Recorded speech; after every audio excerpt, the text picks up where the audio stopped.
नमस्कार मेरे प्यारे दोस्तों, आप सब कैसे हैं। आई होप आप लोग अच्छे होंगे, मस्त होंगे और अपनी पढ़ाई ज़बरदस्त तरीके से कर रहे होंगे।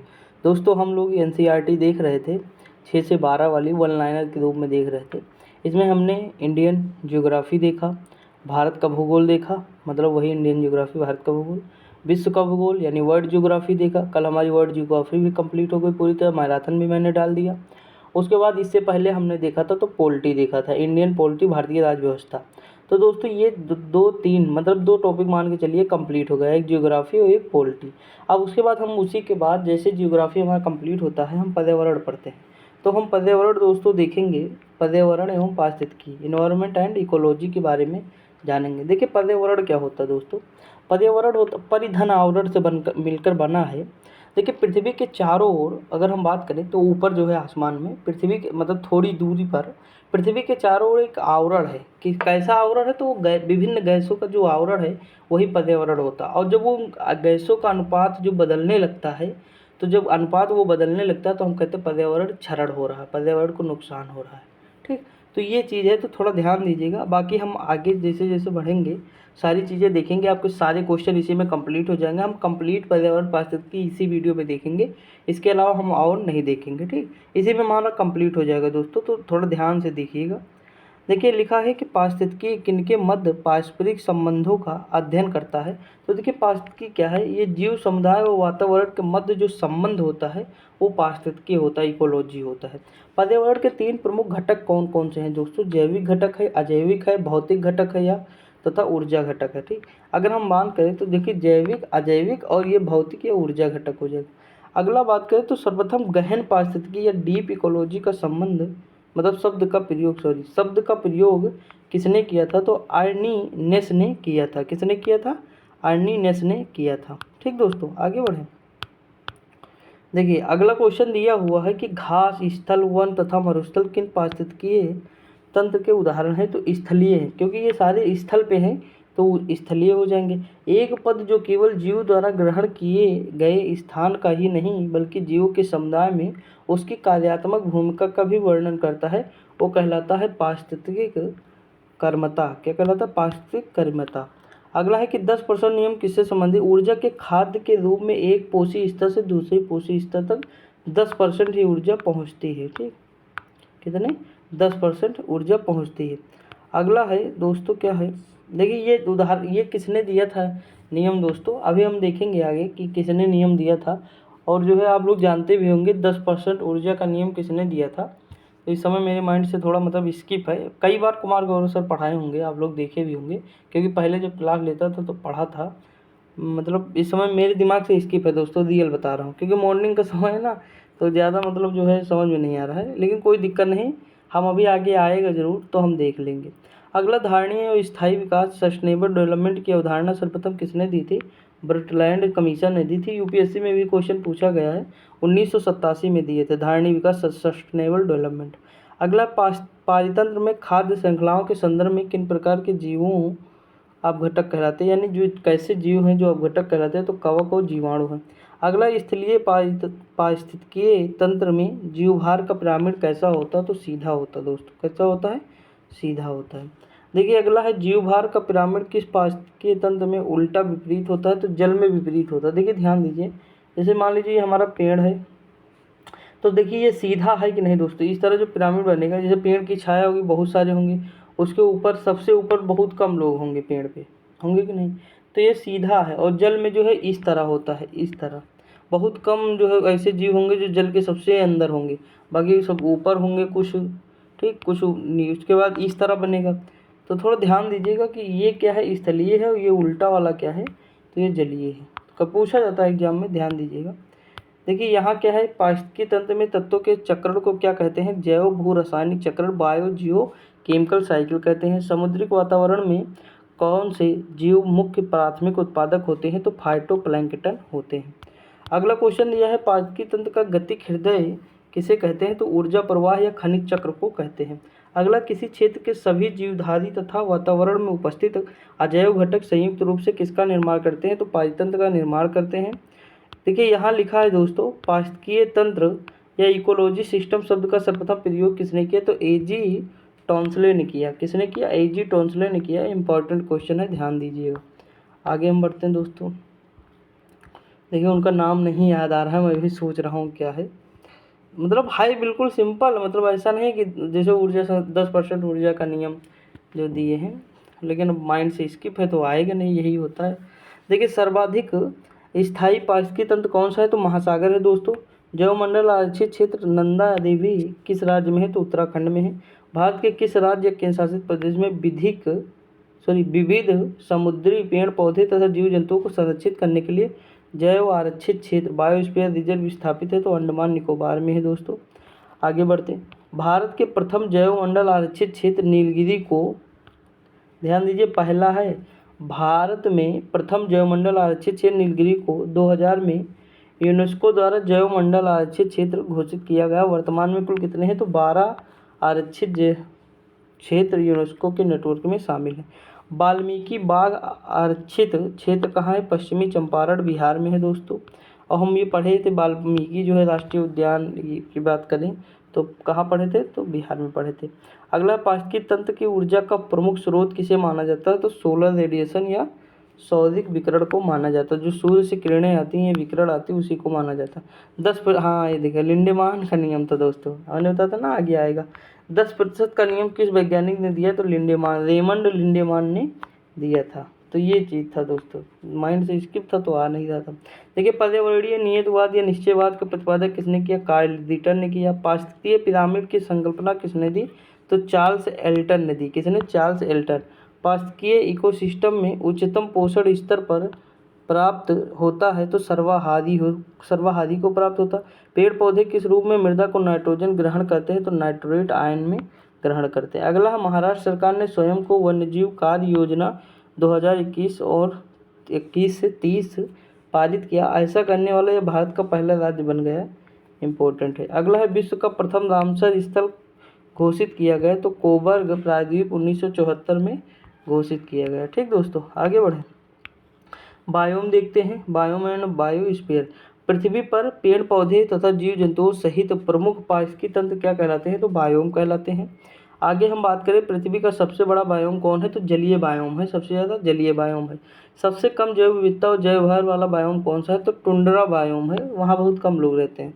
जैवमंडल बायोस्फीयर के अंतर्गत किन संगठनों को शामिल किया जाता है? तो जैवमंडल और जैविक घटक और अजैविक घटक। कौन सा तंत्र किसी समुदाय के सभी जीवों में संबंध स्थापित करता है? तो फूड वेब है या खाद्य जाल है जो सभी जीवों में संबंध स्थापित करता है। अगला दिए, सभी उपभोक्ताओं में कौन सा गुण पाया जाता है? तो परपोषी वाला पाया जाता है। वे प्रजातियां जो किसी समुदाय में प्रचुरता और तथा जैव भार की अल्पता के बाद भी सामुदायिक अभिलक्षणों पर अपना प्रभाव दर्शाती हैं की स्टोन प्रजातियां कहलाती हैं। दोस्तों मैं मानता हूं कि आपको बहुत कम समझ में आ रहा होगा कभी अगर आप नहीं पढ़े हैं, लेकिन दोस्तों पढ़ लीजिए ऐसे ही, बाकी कभी टाइम आएगा जब पढ़ाएंगे। बाकी देखिए जो इम्पोर्टेंट चीज़ें वो तो हम लोग कहीं ना कहीं जानते ही हैं, उसमें कोई नई बात नहीं है। और थोड़ा बहुत लॉजिक भी लगाएंगे तो हमारे समझ में आ जाएगा कि हाँ ये होगा आंसर, ये नहीं होगा। ठीक, तो पढ़ लीजिए, काम कंप्लीट हो जाए, ताकि ऐसा ना रहे कि हमने ये छोड़ दिया। देखिए एबोनी और महोगनी वृक्ष किन वनों की संबंधित है? देखिए हम लोग देखे भी हैं, ये उष्णकटिबंधीय सदाबहार वन है। साल व सागौन कैसे? तो मानसूनी वन है, जैसे मानसूनी वन है, ये सबसे ज़्यादा एमपी में भी होते हैं। ठीक, अगला, किस बायोम की भूमि अम्लीय तथा अल्प खनिज वाली होती है? शंकुधारी की होगी। विषुवत रेखा में ध्रुवों की ओर जाने पर पारिस्थितिकीय उत्पादन पर क्या प्रभाव पड़ता है? तो पहले बढ़ेगा फिर घटता है दोस्तों। किस बायोम में सबसे कम तापांतर होता है? तो अयनवर्ती सदाबहारी वर्षा वन बायोम में सबसे कम तापांतर होता है। किस बायोम में प्राथमिक उत्पादकता सर्वाधिक होती है? तो विषुवतीय वन बायोम में प्राथमिक उत्पादकता सर्वाधिक होती है।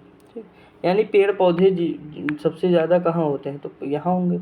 विश्व का सर्वाधिक विक्षुब्ध पारिस्थितिकी तंत्र कौन सा है? तो मानसूनी बायोम है।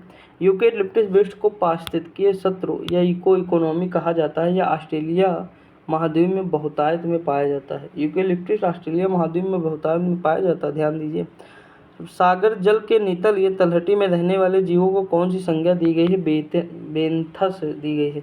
रेंडियर किस बायोम का जंतु है? तो टुंड्रा बायोम का जंतु है। अगला, उष्णकटिबंधीय सदाबहार बायोम को पृथ्वी के फेफड़े के नाम से भी जाना जाता है। ठीक दोस्तों, आगे बढ़े। देखिए लिखा हुआ है कि भारत में वन सर्वेक्षण विभाग फॉरेस्ट सर्वे डिपार्टमेंट द्वारा कब से वन रिपोर्ट का प्रकाशन किया गया, तो 1987 से। देहरादून में स्थित, हम कहते हैं ना वन दूने लगाने, तो देहरादून, दून से दूने में प्रतिवर्ष 2 वर्ष के अंतराल पर भारत वन स्थिति रिपोर्ट प्रकाशित की जाती है।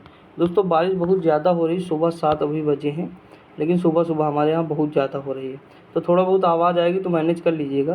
देखिए लानोज और कैंपोस घास किस बायोम में पाया जाता है, तो उष्णकटिबंधीय घास बायोम में। कौन सी प्रजाति एक बड़े निवास स्थान पर रहती है तथा समांतर प्रवासी होती है, तो अम्ब्रेला प्रजाति है। प्राकृतिक वनस्पति का सर्वाधिक विकसित क्षेत्र कौन सा है, तो पतझड़ वन है। अगला है अनुकूलतम बायोम की दशाएं किस बायोम में पाई जाती है, तो अयनवर्ती सदाबहारी वर्षा वन बायोम में। हाथी घास किस बायोम की एक प्रमुख घास है, सवाना। अगला, किसी भी बायोम में प्राणियों का जीवन उनकी क्रियाशीलता की तीव्रता और उनकी संख्या पर निर्भर करती है, तो संरचना सकल बायोम मास व जातियों के संगठन पर। अगला है, विश्व के किस बायोम में प्रमुख अन्न भंडार तथा दुग्ध व्यवसाय का केंद्र है, तो शीतोष्ण घास बायोम को। की स्टोन प्रजातियों का संरक्षण करना आवश्यक है। पारतंत्र की अन्य प्रजातियां की स्टोन प्रजातियों के प्रति अत्यंत संवेदनशील होती हैं। की स्टोन प्रजातियों के विलुप्त होने पर अनेक अन्य प्रजातियां भी विलुप्त हो जाती हैं। अगला क्वेश्चन दिया है, पौधे की जाति उनकी संरचना एवं वृद्धि किस पर निर्भर करती है, तो पर्यावरण के भौतिक एवं जैविक कारकों के अंतर संबंध पर। अगला है, पर्णपाती वन किस प्रकार के बायोम होते हैं, तो मानसूनी होते हैं, दोस्तों याद रखिए। अगला है, दो भिन्न पारिस्थितिकीय तंत्र के मध्य संक्रमण मंडल क्या कहलाता है, तो इकोक्लाइन कहलाता है। सर्वप्रथम पारिस्थितिकीय स्तूप की परिकल्पना किसने प्रस्तुत की, तो चार्ल्स एल्टन ने की थी। भारत में किस क्षेत्र को पारिस्थितिकीय स्थल उष्ण स्थल की संज्ञा दी गई है, तो पश्चिमी घाट को दी गई है। ठीक दोस्तों, देखिए थोड़ा सा मतलब ध्यान देना पड़ेगा, ये मानता हूँ कठिन है दोस्तों, लेकिन छोड़ भी तो नहीं सकते, एक क्वेश्चन 2 क्वेश्चन बन ही जाते हैं। उष्णकटिबंधीय सदाबहार बायोम को पृथ्वी के फेफड़े के नाम से भी जाना जाता है। वही दोस्तों अगर हम बात करें अमेजन का वर्षा वन वाला, ठीक। अगला, जैव विविधता। तो जैव विविधता का क्या अर्थ है, एक निर्धारित क्षेत्र में विभिन्न प्रकार के पादप एवं जंतुओं की उपस्थिति, यानी एक ऐसा क्षेत्र है जहाँ पे विभिन्न प्रकार के जीव जंतु और पादप रहते हैं, वो जैव विविधता कहलाता है। सर्वप्रथम जैव विविधता शब्द का प्रयोग किसने किया है, तो वाल्टर जी रोसेन ने किया था। किस भौगोलिक क्षेत्र में जैव विविधता का भंडार है, तो उष्णकटिबंधीय वर्षावन वाले क्षेत्र में जैव विविधता सर्वाधिक है। हम कई बार देखे हैं ज्योग्राफी में। अगला, वन्यजीव अभयारण्य, जैव मंडल, आरक्षित क्षेत्र, राष्ट्रीय उद्यान आदि की स्थापना जैव विविधता को संरक्षित करने के लिए की जाती है। अगला है, संयुक्त राष्ट्र संघ द्वारा दशक 2011 से 2020 को किस रूप में घोषित किया, जैव विविधता दशक के रूप में घोषित किया। हॉट स्पॉट शब्द का सर्वप्रथम प्रयोग किसने किया, तो नॉर्मन मायर्स ने किया वर्ष 1988 में। अगला, ऐसे क्षेत्र को पारिस्थितिकीय दृष्टि से अत्यधिक उत्पादक होते हैं तथा जहां स्थानिक जातियों की उपलब्धता तथा जैव विविधता अधिक पाई जाती है, जैव विविधता हॉट स्पॉट कहलाते हैं। वर्तमान में विश्व में इसकी संख्या 36 है। अगला, भारतीय राष्ट्रीय जैव विविधता प्राधिकरण कहाँ स्थापित किया गया, तो चेन्नई तमिलनाडु वर्ष 2003 में किया गया। अगला दिया, भारत में लेहबेरी के नाम से कौन सी पर्णपाती झाड़ी प्रसिद्ध है, तो सीबक थॉर्न प्रसिद्ध है। भारत में अति सघन वनों का सर्वाधिक क्षेत्र किस राज्य में पाया जाता है, अरुणाचल प्रदेश में पाया जाता है। अगला, एम स्ट्रिप्स शब्द किससे संबंधित है, तो बाघ अभयारण्यों के रखरखाव से संबंधित है। अगला, भारत में जैव सुरक्षा उपसंधि या प्रोटोकॉल पर कब हस्ताक्षर किए गए, तो 23 जनवरी 2001 को किए गए। अगला है, प्रोसोपिस जूलीफ्लोरा नामक पादप पर्यावरण को किस प्रकार हानि पहुंचाता है, तो यह जिस क्षेत्र में होता है वहाँ की जैव विविधता को कम करने लगता है। अगला, भारत में सिंगपुच्छ बानर के प्राकृतिक आवास कहाँ पाए जाते हैं, तमिलनाडु, केरल व कर्नाटक में। अगला क्वेश्चन है, भारत सरकार द्वारा जैव विविधता अधिनियम कब पारित किया, 2002 का है जैव विविधता संरक्षण अधिनियम। ठीक दोस्तों, हम 2-2 की जान बचाएंगे, यानी 2 की आप बचाना, 2 की हम, तो दोनों मिलके यानी 2-2-0-0-2। अखिल भारतीय बाघ गणना 2022 के अनुसार भारत में बाघों की कुल संख्या 3682 है। वर्ष 2018 में 2967 हो गई थी। ठीक, आगे हम देखते दोस्तों। अगला दिया हुआ है, अगला क्वेश्चन दिया है, किस पक्षी के विलुप्त हो जाने के कारण मॉरिशस में सिडरॉक्सी ग्रांडिफ्लोरम नामक पादप प्रजाति भी विलुप्त हो गई। डोडो पक्षी, यह उपयुक्त पौधों के फल को खाकर उसके बीजों के अंकुरण में सहायक था। भारत का प्रथम सामुद्रिक राष्ट्रीय उद्यान कहाँ है? कच्छ की खाड़ी में है। भारत में 4 जैव विविधता हॉटस्पॉट क्षेत्रों का चयन किया गया है। पश्चिमी घाट है, इंडो बर्मा क्षेत्र है, पूर्वी हिमालय है और सुंडा लैंड है, निकोबार द्वीप। अगला दिया फ्लाइंग फॉक्स या उड्डयन वल्गुल, जिसे ग्रेट इंडियन फ्रूट बाइट भी कहा जाता, क्या कहलाता? चमगादड़ की एक प्रजाति है दोस्तों। Red data book, red list किस संगठन ने? तो IUCN ने जारी करता है, जो प्रजातियां विलुप्त होने की कगार पर हैं। कौन सी औषधि गिद्धों की संख्या में कमी के लिए उत्तरदायी है? Diclofenac sodium. भारतीय जीव जंतु कल्याण बोर्ड मुख्यालय कहाँ है? बल्लभगढ़ हरियाणा में है। अगला है वृक्षों पर रहने वाले किस स्तनधारी का जूलॉजिकल नाम एलुरस फल्गेंस है? तो रेड पांडा है। भारत में रेड पांडा के प्राकृतिक आवास कहाँ पाए जाते हैं? तो उत्तर पूर्वी भारत के उप हिमालयी क्षेत्र में। दा चिंगम यानी चिंगम हम किससे खाएंगे? मुंह से, यानी कहाँ है? जम्मू में है। और इसमें क्या है? तो हंगुल मृग के लिए फेमस है। अगला दिया भारत में सर्वाधिक ऊंचाई पर स्थित राष्ट्रीय उद्यान हिमेश राष्ट्रीय उद्यान लद्दाख में है। किस समूह के जीव अमोनिया को नाइट्रेट में परिवर्तित करते हैं? तो नाइट्रोसोमोनस। अगला है धान का पौधा नाइट्रोजन को किस प्रकार ग्रहण करता है? तो अमोनियम के रूप में ग्रहण करता है। अगला है जलीय पारिस्थितिकी तंत्र में रासायनिक तत्वों का प्रवेश किस माध्यम पर होता है? तो पौधों की जड़ों द्वारा। भारत के पूर्वोत्तर राज्यों को जैव विविधता का द्वार कहा जाता है। ठीक दोस्तों, आगे बढ़ें। भारत को कितने जैव भौगोलिक क्षेत्रों बायोग्राफिक एरियाज में विभाजित किया गया? तो 10। अगला है जब कोई समुदाय स्थायी, परिपक्व, जटिल व दीर्घकालिक होता है तो उसे किस रूप में परिभाषित करते हैं? तो चरम समुदाय के रूप में करते हैं, क्लाइमेक्स कम्युनिटी। क्षेत्रफल के दृष्टि से भारत का सबसे बड़ा जैवमंडल आरक्षित क्षेत्र कौन सा है? मन्नार की खाड़ी है। अगला है किस वृक्ष को कल्प वृक्ष की उपमा दी गई है? तो नारियल को दी गई है। अगला भारत में कौन सा राष्ट्रीय उद्यान पक्षियों के स्वर्ग के नाम से जाना जाता है? तो केवलादेव राष्ट्रीय उद्यान, जो भरतपुर में है। अभी हम देखेंगे ये सारे बाद में, थोड़ा हम ऊपर देख लेते हैं। ये केवलादेव राष्ट्रीय उद्यान से होकर कौन सी नदियाँ प्रवाहित होती हैं? तो बाणगंगा और गंभीरी नदी प्रवाहित होती है, कि जो वहाँ के होंगे स्थानीय लोग वो जानते होंगे, राजस्थान के। वनस्पति संरक्षण हेतु स्वस्थानीय संरक्षण पद्धति के अंतर्गत कौन सा स्थल नहीं सम्मिलित है? तो वानस्पतिक उद्यान सम्मिलित नहीं है। अगला कृत्रिम ग्रीन हाउस द्वारा वनस्पतियों का संरक्षण किस विधि के अंतर्गत आता है? तो बाह्य स्थानीय संरक्षण के एक्स सीटू कंजर्वेशन। देखिए, अगर प्राकृतिक है, ठीक, तो इन सीटू होगा, लेकिन अगर कृत्रिम है दोस्तों तो वो एक्स सीटू होगा। अगला दिया वर्तमान में भारत के कुल कितने जैवमंडल रिजर्व है? तो 18 हैं।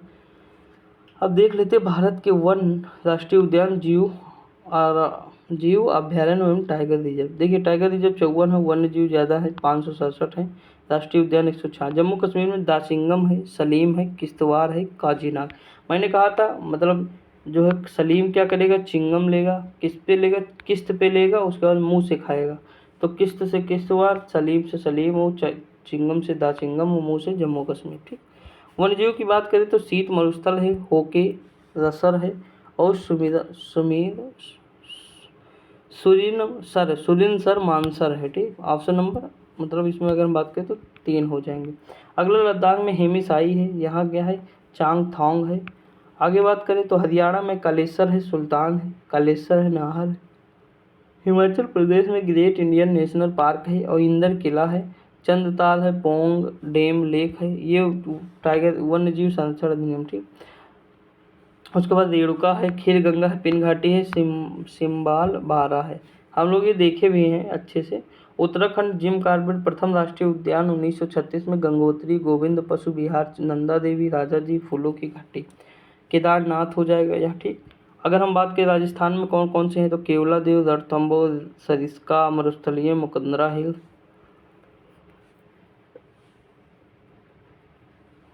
देखिए, अगर हम बात करें तो राजस्थान क्या है? राजा का स्थान केवल और केवल रण से प्राप्त होता है, वो रिस्क रहता है उसमें। ठीक, समझ में आएगा नहीं? अगला दिया माउंट आबू, सरिस्का, जवाहर सागर राष्ट्रीय चंबल वन विहार। अगर हम यहाँ बात करें जिम कॉर्बेट राजा जी टाइगर रिजर्व है। रणथंभौर, सरिस्का, मुकदरा हिल्स, रामगढ़, विषधारी ये टाइगर रिजर्व के अंतर्गत आते हैं। गुजरात में है गिर वन, मरीन है, ब्लैक बक है, वंशदा है।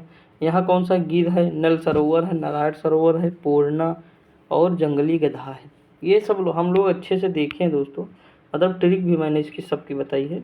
महाराष्ट्र संजय गांधी पेंच, जिसे बोरीवली कहते थे, पेंच जवाहरलाल नेहरू, तड़ोबा या तदोबा, गुग्गामल, नवेगांव, नागजीरा, चंदौली।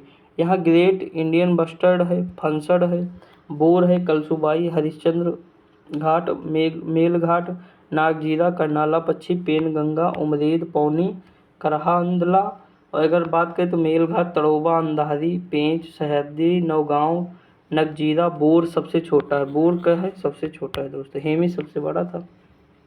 गोवा में महावीर है, मोलेम जिसे कहते हैं महावीर है। ठीक, अगर हम कर्नाटक की बात करें नागरहोल, कुद्रेमुख, बन्नेरघट्टा, अंसी, बांदीपुर, ये सब हम क्या देखे थे तो राष्ट्रीय उद्यान।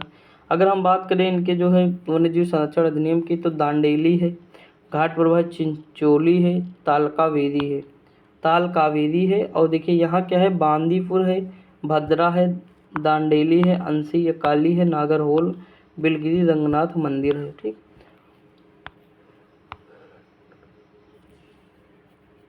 अगला दोस्तों केरल में देखते हैं तो केरल में क्या है, अनाईमुदी है, एरवाकुलम है, मथकेट्टन 16 है, पराम्बिकुलम 16 है, पेरियार है, साइलेंट वैली है, थडक्कड़ पक्षी अभयारण्य है, इडुक्की, नेरियार, पराम्बिकुलम है, मालाबार है, पेरियार, वायनाड है, पेरियार, पराम्बिकुलम है।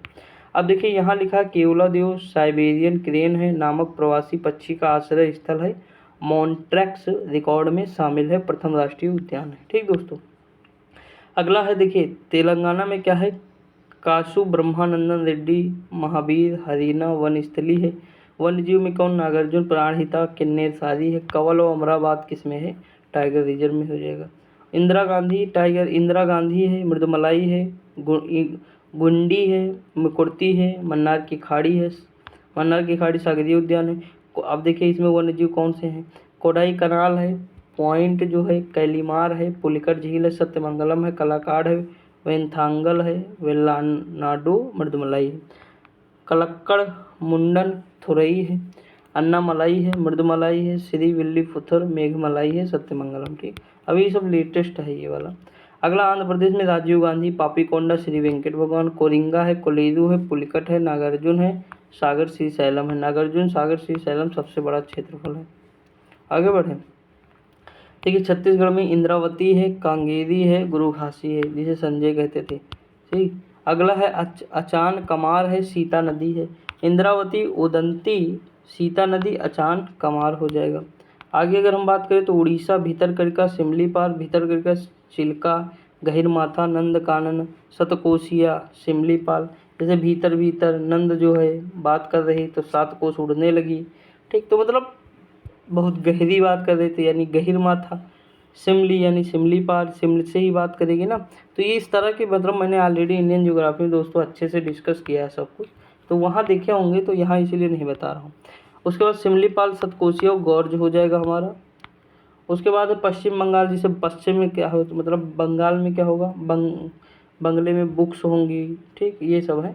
गोरुमारा, नोरा, सिंगमवली, सुंदरवन, जल्दापारा हो जाएगा।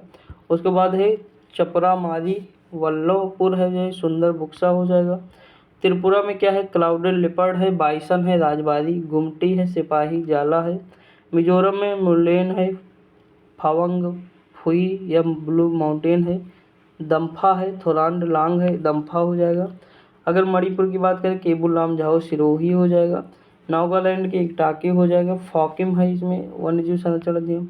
अरुणाचल प्रदेश में नामदफा, मौलिंग है, पखुई है, सेसा है, आर्किड है, नामदफा, पक्के व कमलांग हो जाएगा। अगर हम असम की बात करें, देखिए ध्यान दीजिए दोस्तों, मैं टिक नहीं लगा रहा हूँ इसलिए क्योंकि इसी में नहीं तो टाइम लगेगा ज़्यादा, बाकी मतलब कोई बात नहीं है इसी। देखिए असम में है डिब्रू सखोवा, काजीरंगा, मानस, ओरांग, नमेरी, रायमोना भी हम लोग कम्युनिटी पोस्ट में डाले थे, देहिंग पटकई। दीपोर बिल है, पूर्वी कार्बी है, इंगलोंग है, लखोवा है, मानस, नमेरी व काजीरंगा व ओरांग हो जाएगा। अगर हम बात करें सिक्किम में कंचनजंगा है, और अगर बात करें तो किताम पांगोल खां हो जाएगा इसमें। मेघालय में क्या है, बालपक्रम है, नोकरेक है, और नोक खलैम है, सिजू है, बाघ मारा पिचर प्लांट हो जाएगा। बाघ ने मारा, मैं घायल हो गया। झारखंड में बेतवा है, झारखंड में क्या है, बेतवा है, डालमा, गौतम बुद्ध नगर, हजारीबाग, पारसनाथ, पलामू व पोप चंची है, और इसका टाइगर रिजर्व क्या है, पलामू है। बिहार में वाल्मीकि है, जैसे भीम बांध है, गौतम बुद्ध है, कांवर झील है, कैमूर है, वाल्मीकि है, विक्रमशिला है, और वाल्मीकि हो जाएगा यहाँ। ठीक, आगे चलें। उत्तर प्रदेश में दुधुआ है दोस्तों, बखीरा हो जाएगा, कैमूर, महावीर स्वामी राष्ट्रीय उद्यान, ओखला, पटना। इसके टाइगर रिजर्व कौन है, दुधुआ है, पीलीभीत, अमनगढ़ और रानीपुर, यानी 4 हो गए हैं।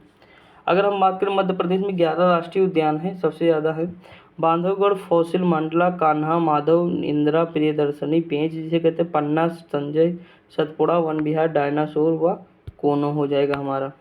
आगे चले, यहाँ लिखा देखिए, बोरी गांधी सागर हो जाएगा, उसके बाद राष्ट्रीय चंबल, पन्ना, राता, पानी, सोन घड़ियाल, पन्ना, कान्हा, सतपुड़ा, बांधवगढ़, संजय, दुबरी, पेंच, वीरांगना, दुर्गावती। अगर हम आगे की बात करें, अंडमान निकोबार में 6 हैं, कैंपबेल है, गलाथिया बे है, महात्मा गांधी है, मरीन माउंट हैरियट है, रानी झांसी मरीन है, सैडल पीक हो जाएगा। अगर हम बात करें, टाइटल द्वीप है, बैरन द्वीप है, सर्वाधिक 86 वन्यजीव अभयारण्य है। असोला घाटी कहाँ है, महिंद्रा प्रियदर्शी दिल्ली में है। प्रोजेक्ट टाइगर 1973 में, प्रोजेक्ट एलिफेंट 1992 में, इंडियन राइनो विजन 2020-2005 में शुरू की गई। अब देखिए दोस्तों, एक चीज़ देखिए, तीनों फैक्ट सबसे ज़्यादा इंपॉर्टेंट आपके लिए बन जाते हैं, तो इन्हें रट लीजिएगा। ठीक, आगे बढ़ें। अब देखिए, यूनेस्को की सूची में शामिल जैवमंडल आरक्षित क्षेत्र कौन कौन से हैं।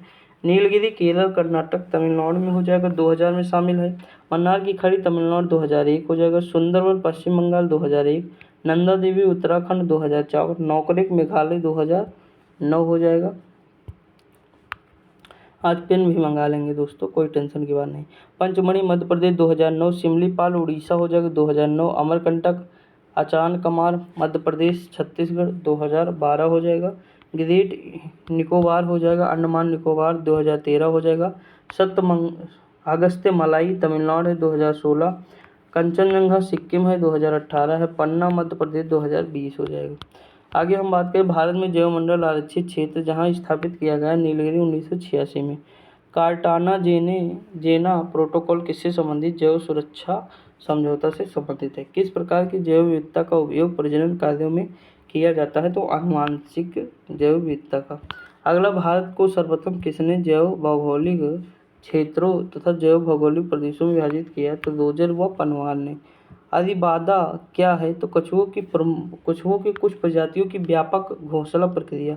पर्यावरण संरक्षण हेतु वर्ष 1961 में स्थापित वर्ल्ड वाइड फंड का मुख्यालय कहाँ है, तो ओस्लो नॉर्वे में है।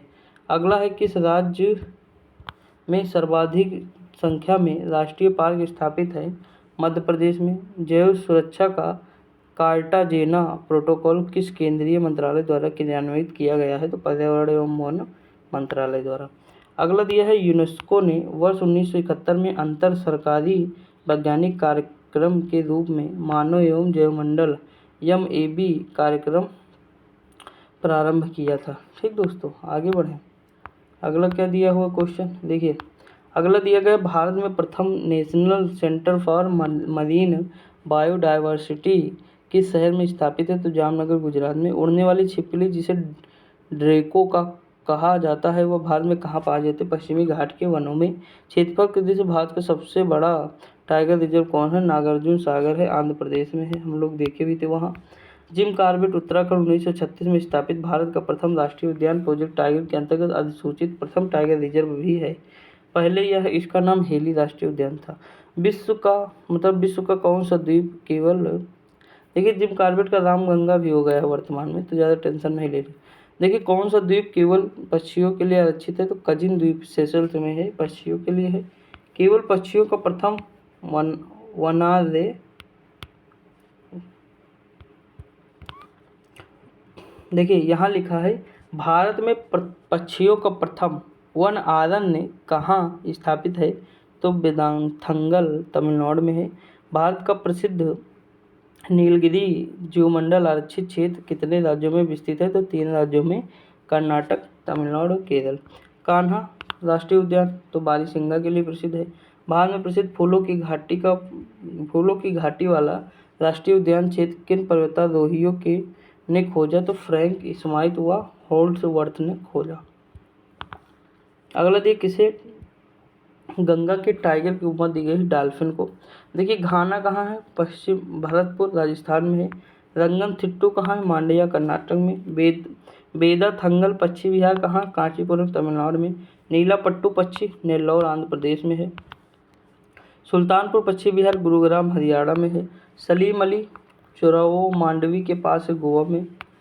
देखिए, वो सलीम अली जो है राष्ट्रीय उद्यान था जो जम्मू कश्मीर में दिया, पक्षी विहार है, ठीक। कौंडिन्या पक्षी विहार चित्तौड़ आंध्र प्रदेश। चिल्का झील पक्षी विहार पुरी उड़ीसा हो जाएगा। कुमारा कौम पक्षी विहार एवं वेम्बनाथ पक्षी विहार कोट्टायम केरल हो जाएगा। यूनेस्को ने वर्ष 1971 में अंतर्राष्ट्रीय सरकारी वैज्ञानिक कार्यक्रम के रूप में मानव एवं जैवमंडल कार्यक्रम आरंभ किया। अब देखिए, जलवायु परिवर्तन। जलवायु परिवर्तन के प्रमुख कारण है ग्रीन हाउस गैस, ओजोन परत का क्षरण एवं प्रदूषण। ग्रीन हाउस गैसों की संकल्पना किसने प्रस्तुत की थी? तो जोसेफ फोरियर ने की थी। किसी गैस का वैश्विक तापमान विभव ग्लोबल वार्मिंग पोटेंशियल किन बातों पर निर्भर करता है? उस गैस के अणुओं की दक्षता एवं उस पर वायुमंडलीय जीवन काल। अगला है, प्राकृतिक रूप से पाई जाने वाली वह ग्रीन हाउस गैस कौन सी है जो सर्वाधिक ग्रीन हाउस प्रभाव उत्पन्न करती है? तो जलवाष्प है। अगला दिया, वर्ष 2015 में पेरिस समझौते में ग्रीन हाउस गैस के उत्सर्जन को सीमित करने का लक्ष्य रखा गया। इसके अंतर्गत यह लक्ष्य है कि 21वीं शताब्दी के अंत तक औसत वैश्विक तापमान में वृद्धि उत्तर पूर्व स्तर में 2 डिग्री तक या यदि संभव हो सके तो 1.5 डिग्री से अधिक ना हो पाए, यानी 2 डिग्री तक, वरना फिर 1.5 डिग्री से अधिक तो हो ही न पाए। क्योटो प्रोटोकॉल कब हुआ था? तो 2005 में हुआ था।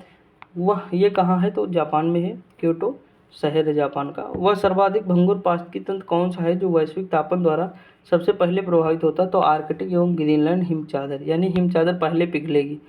वायु में कार्बन डाइऑक्साइड की मात्रा बढ़ने पर वायुमंडल का तापमान क्यों बढ़ता है? क्योंकि कार्बन डाइऑक्साइड सौर विकिरण के अवरक्त अंश को अवशोषित कर लेती है, यानी जाने नहीं देती बाहर। मीथेन गैस के उत्सर्जन के प्रमुख प्राकृतिक स्रोत कौन से हैं? तो आर्द्र भूमि है, समुद्र है, हाइड्रेट्स है, ठीक। ग्रीन हाउस गैस प्रोटोकॉल का विकास किसके द्वारा किया गया है? तो देखिए, वर्ल्ड रिसोर्स इंस्टीट्यूट तथा world business council on sustainable development के द्वारा। विश्व के तापमान पर आंकड़े प्राप्त करने के लिए वैश्विक वायुमंडल निगरानी स्टेशन कहाँ स्थापित किया? अल्जीरिया, ब्राज़ील व केन्या। जलवायु परिवर्तन का क्रायोजेनिक संकेतक किससे प्राप्त होता है? तो आइस कोर से प्राप्त होता है।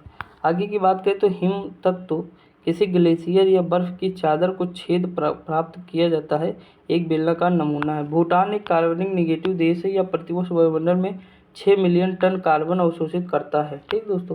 पेड़ पौधे भूटान में बहुत अधिक मात्रा में है। वहाँ जीडीपी ग्रीन जीडीपी होती है।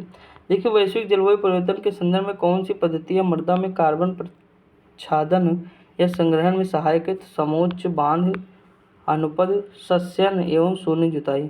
किस अंतर्राष्ट्रीय सम्मेलन में हरित जलवायु कोष के गठन का प्रावधान किया गया है? तो कानकुम सम्मेलन किया गया मैक्सिको या वर्ष 2010 में। हरित जलवायु कोष ग्रीन क्लाइमेट फंड के गठन का क्या उद्देश्य था? विकासशील देशों को जलवायु परिवर्तन का सामना करने हेतु अनुकूलन और न्यूनीकरण पद्धतियों में सहायता देना। यदि किसी महासागर का पादप प्लवक किसी कारण से पूर्णतः नष्ट हो जाए तो कार्बन सिंक के रूप में महासागर पर एवं महासागर की खाद्य संग्रह पर इसका प्रतिकूल प्रभाव पड़ेगा। प्रथम विश्व जलवायु सम्मेलन कहाँ आयोजित किया गया? जनेवा, स्विट्जरलैंड, 1979 में। कौन सी घटनाएं वैश्विक तापन के प्रभाव को दर्शाती हैं? हिमानी का पिघलना, सागरीय तल में उत्थान, मौसमी दशाओं में परिवर्तन, वैश्विक तापन में वृद्धि। वैश्विक तापन के कारण अल्पाइन ग्लेशियर्स के पिघलने से किन 2 देशों की अपनी अंतर्राष्ट्रीय सीमाएं फिर से निर्धारित करनी पड़ी? इटली और स्विट्जरलैंड। ऊर्जा की बचत पर पृथ्वी को सुरक्षित रखने के उद्देश्य से प्रत्येक वर्ष मार्च के अंतिम शनिवार को पृथ्वी काल मनाया जाता है। इस समय घंटे कितना होता है? 8:30 से 9 रात में के लिए बत्तियां बुझा दी जाती। वर्ष 2021 में 27 मार्च का पूरा विश्व में अर्थ आवर मनाया गया। 192 देश से 7,000 से अधिक देशों ने भाग लिया। दिन जो है देखिए दोस्तों, 7,000 से अधिक देशों ने भाग लिया, मतलब 107,000 से अधिक किस हिसाब से कह रहे हैं मुझे नहीं समझ में। 192 देशों के 7,000 से अधिक देशों ने भाग लिया। खुद देखो यहाँ कुछ मिस्टेक लग रहा है ना। Green group world wide fund for nature द्वारा आयोजित यह आवर काल या अर्थ आवर काल 15वां संस्करण था। इसका विषय था पृथ्वी को बचाने के लिए जलवायु परिवर्तन। देखिए अगला है, भारत में क्योटो प्रोटोकॉल की द्वितीय प्रतिबद्धता अवधि पर अपनी सहमति कब बनी? तो 8 अगस्त 2017 को बनी। IPCC inter governmental panel on climate change पहली रिपोर्ट कब प्रकाशित करता है? तो 1950 में करता है। आगे बढ़े, ओजोन परत संरक्षण एवं प्रदूषण देखते हैं। ओजोन परत वायुमंडल के किस स्तर में होती है? तो समताप में होती है। ओजोन परत पृथ्वी की कितनी ऊंचाई पर होती है? तो 20 से 35 किलोमीटर। वर्ष 2005 में तिब्बत पठार के ऊपर ओजोन आभा मंडल की खोज किसने की? तो GW केंट मून ने की। अंटार्कटिका के ऊपर ओजोन छिद्र की खोज किसने की? तो ब्रायन गार्डिनियर और जोनाथन सैंकलिन ने। मॉन्ट्रियल प्रोटोकॉल किस पर्यावरणीय समस्या से संबंधित है? तो ओजोन परत से संबंधित है। ओजोन परत इकाई किस में मापते हैं? तो डॉप्सन में। ओजोन परत संरक्षण के लिए कौन सी गैस उत्तरदायी? CFC, क्लोरोहाइड्रोजन, नाइट्रस ऑक्साइड व ट्राइक्लोरोएथिलीन है। हाइलोन 1211 है, 1301 है। ऐसे पदार्थ जो ओजोन की परत को कम से कम हानि पहुंचाते हैं ओजोन अनुकूल पदार्थ कहलाते हैं। भारत में श्रीनगर में ओजोन परत की मोटाई सर्वाधिक एवं त्रिवेंद्रम में सबसे कम। सितंबर से अक्टूबर माह के मध्य ओजोन परत की मोटाई में अधिक कमी आती है। अगला है कि वायु में तैरते हुए श्वसनीय सूक्ष्म कणों का आकार कितना होता है? 5 माइक्रोन से कम होता है। मानव जनित पर्यावरण प्रदूषण को क्या कहा जाता है? एंथ्रोपोजेनिक कहा जाता है। जैव निम्नीकरण रहित प्रदूषक पर्यावरण में किस प्रकार प्रवेश करते हैं? तो मानव जनित पर्यावरण प्रदूषण के कारण। अगला है वायु प्रदूषक जो प्रदूषक स्रोत से सीधे वायु में मिलते हैं क्या कहलाते हैं? तो प्राथमिक प्रदूषक कहलाते हैं। ऐसे वायु प्रदूषक जो प्राथमिक वायु प्रदूषकों एवं साधारण वातावरणीय पदार्थों की क्रिया के फलस्वरूप उत्पन्न होते हैं वो द्वितीयक कहलाते हैं। ओजोन परत की खोज चार्ल्स फैब्री एवं हेनरी बुसान ने की थी। ठीक दोस्तों, याद रखिएगा, ये भी इम्पोर्टेंट है थोड़ा। अब हम आगे देखते हैं। पराक्सी एस्टिल नाइट्रेट PN ओजोन तथा स्मोग किस प्रकार के प्रदूषक है? द्वितीय। ये पूछा जाता है कि प्रथम प्रदूषक कौन है? द्वितीय। ठीक, कौन सा वायु प्रदूषक ऑक्सीजन की अपेक्षा अधिक शीघ्रता से रक्त में हीमोग्लोबिन में घुल जाता है? Carbon monoxide. यह अकार्बनिक पोषक जैसे फॉस्फेट तथा नाइट्रेट घुलकर जलीय पारिस्थितिकी तंत्र में आ जाते हैं। ये जलीय पारिस्थितिकी तंत्र में किस घटना में वृद्धि करते हैं? तो सुपोषण में। वाहनों में पेट्रोलियम के दहन के परिणाम स्वरूप से कौन सी वायु धातु को प्रदूषित होती है? तो लेड होती है। अगला है, ऐसे प्रदूषक जो सूक्ष्म जीवों जैसे जीवाणु आदि के द्वारा समय के साथ प्रकृति में सरल हानि रहित तत्वों में विघटित कर दिए जाते हैं क्या कहलाते हैं? जैव विघटित प्रदूषक। अम्ल वर्षा के लिए कौन सी गैस उत्तरदायी है? नाइट्रस ऑक्साइड और सल्फर डाइऑक्साइड। अम्ल वर्षा से मृदा पर क्या प्रभाव पड़ता है? तो मृदा का मान यानी pH मान कम हो जाता है। एस्बेस्टस फाइबर से युक्त वातावरण में अधिक समय तक रहने वाला कौन सा रोग है? तो एस्बेस्टोसिस है। अगला, जैव उपचारण से तात्पर्य है जीवों द्वारा पर्यावरण से विषाक्त पदार्थों का निष्कासन। अगला है, रेफ्रिजरेटर में प्रशीतक के रूप में भरी जाने वाली गैसों का विपणन सामान्यतः मेफ्रॉन ब्रांड नाम के अंतर्गत किया जाता है। ये सामान्यतः हाइलोनिक हाइड्रोकार्बन होते हैं। इसके अतिरिक्त बड़े संयंत्रों में अमोनिया भी प्रशीतक के रूप में प्रयोग की जाती है। जैव उपचार यदि प्रदूषण प्रभावित क्षेत्र में किया जाता है तो इसे क्या कहा जाता है? स्वस्थानीय इन सीटू जैव उपचार। अगला है, यदि प्रदूषित पदार्थ को किसी अन्य स्थान पर ले जाकर उसका जैव उपचार किया जाए तो इस प्रक्रिया को क्या कहते हैं? तो बायो यानी XC2 जैव उपचार कहते हैं। ठीक, बाह्य स्थानीय जैव उपचार कहते हैं। अगला है कि प्रदूषकों को जड़ों व पत्तियों में संग्रहित कर जैव उपचार करना क्या कहलाता है? तो फाइटो निष्कर्षण कहलाता है। आगे बढ़ते, चेरनोबिल देखिए हम लोग विश्व में पढ़े थे, विश्व वाली वर्ल्ड ज्योग्राफी। परमाणु केंद्र में नाभिकीय दुर्घटना कब हुई थी? तो 1986 में हुई, 26 अप्रैल को। देखिए यहाँ प्रदूषक है, उसके दुष्प्रभाव हैं, जैसे कार्बन मोनोऑक्साइड स्वास्थ्य संबंधी, तभी तो कहते हैं कोयला जला के कमरे में बंद नहीं करना चाहिए कमला। नाइट्रोजन ऑक्साइड जो है केंद्रीय तंत्रिका तंत्र संबंधित जो है समस्याएं, धूल कण यकृत व वृक्क की क्षति है, शीशा कैंसर बना सकता है। भारत में कौन सी नदी अपने प्रदूषकों के कारण जैव मरुस्थल कराती है? दामोदर नदी है। पेयजल में नाइट्रेट की मात्रा अधिक होने से बच्चों में कौन सा रोग होता है? तो ब्लू बेबी सिंड्रोम या मिथाइग्नोग्लोबोनीमिया होता है। अगला, सिगरेट के धुएं में कौन सा प्रदूषक होता है? तो कार्बन मोनोऑक्साइड व बेंजीन होता है। ग्रीन मफलर किससे संबंधित ध्वनि प्रदूषण है? अधूरे प्रज्वलन के कारण कार में कौन सी गैस होती है? Carbon monoxide. अगला है, पॉलीथीन की थैलियों को नष्ट क्यों नहीं किया जाता है? पॉलीमर से निर्मित होने के कारण। भोपाल गैस त्रासदी में यूनियन कार्बाइड फैक्ट्री से किस गैस का रिसाव होता है? मिथाइल आइसोसाइनेट का होता है। इंसिनरेटर्स का प्रयोग किसके लिए किया जाता है? तो कूड़े कचरे को जलाने के लिए। भारत में जल प्रदूषण निवारण एवं नियंत्रण अधिनियम किस वर्ष लागू किया गया? 1974 में लागू किया गया। अगला दिया, कौन सा ईंधन न्यूनतम वायु प्रदूषण कहलाता है? तो हाइड्रोजन है। सुपरसोनिक जेट विमानों में निकलने वाली कौन सी गैस ओजोन परत को क्षति पहुंचाती है? तो नाइट्रोजन ऑक्साइड है। पार्थेनियम के पराग कणों में कौन सा रोग होता है? चर्म रोग एवं दमा। लाइकेंस किस प्रकार के प्रदूषक के सबसे अच्छे संकेतक है? तो वायु प्रदूषण के हैं। अगला है, नाभिकीय ऊर्जा के उपयोग से किस प्रकार का प्रदूषण होता है? तो उसमें प्रदूषण होता है। इटाई रोग कैडमियम से होता है। इनडोर वायु प्रदूषण की सर्वाधिक महत्वपूर्ण प्रदूषक रेडान गैस है, जो फेफड़े के कैंसर व रक्त से होता है। देखिए ये सब ज़्यादा इंपॉर्टेंट है दोस्तों, जैसे एवेस्टल धूल से फेफड़ा, शीशे मस्तिष्क को प्रभावित करता, पारा उदर या पेट को, और कार्बन मोनोऑक्साइड रक्त वाहिकाओं को। इस तरह के कोई मतलब मोस्ट इम्पोर्टेंट है, समझ के चलिए। शीशा रहित पेट्रोल में उचित ऑक्टेन मान प्राप्त करने को क्या मिलता है? बेंजीन व टैल्यून या जाइलीन। बेंजीन के कारण कौन से रोग होने की संभावना है? तो रक्त कैंसर हो जाएगा। सिलिकोसिस या एस्बेस्टोसिस नामक रोग किस प्रकार के धूल कणों से होते हैं? तो सिलिका व एस्बेस्टस।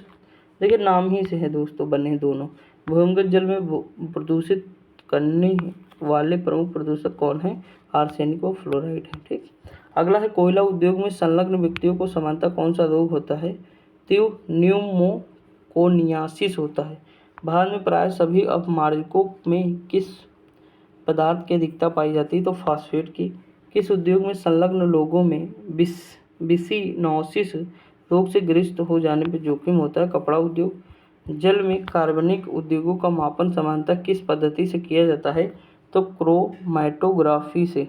अगला है, ब्लैक फुट नामक रोग किस कारण होता है? तो पेयजल में आर्सेनिक की अधिकता के कारण। अगला, किस पादप को जलीय विषाक्त पदार्थ के अवशोषक के रूप में जाना जाता है? तो जलकुंभी है। ग्लोबल वार्मिंग के अंतर्गत जलवायु में होने वाले परिवर्तन का मापन कैसे किया जाता है? रेडियो सक्रिय फोर्सिंग के द्वारा। जीरोडर्मा पिगमेंटोसम नामक रोग किस प्रकार के विकिरण के प्रति संवेदनशील व्यक्तियों को होता है? तो पराबैंगनी विकिरण। ये हम लोग देख ही चुके हैं। देखिए यहाँ लिखा है, इंडोर वाला देख ही चुके हैं। वायु प्रदूषण सर्वाधिक प्रदूषक रेडॉन गैस का है, इससे फेफड़े का कैंसर, रक्त कैंसर होता है। देखिए कुछ संगठन देख लेते हैं, जैसे पर्यावरण से संबंधित संगठन है। देखिए यहाँ लिखा है कि संयुक्त राष्ट्र पर्यावरण संस्था यूनाइटेड नेशन एनवायरनमेंट प्रोग्राम स्थापना 1972 में होती है। ठीक। कहाँ होती है? नैरोबी मुख्यालय है इसका। 193 देश शामिल हैं।